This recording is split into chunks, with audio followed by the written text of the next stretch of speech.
Hey guys, in this video, I'll show you how you can fix Cash App error code 503. So make sure to watch this video till the end and let's get started. First of all, open any type of preferred browser on your device and search for Cash App error. Now scroll down a little bit and open the official Cash App website to examine its live status. You can see that the servers are currently good to go and there is nothing wrong with them.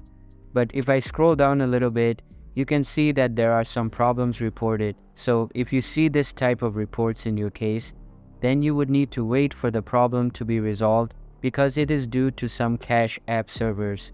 If there is nothing wrong, then you can go to the App Store or Play Store and try updating the Cash App to the latest version available. And that's how you can fix Cash App error code 503.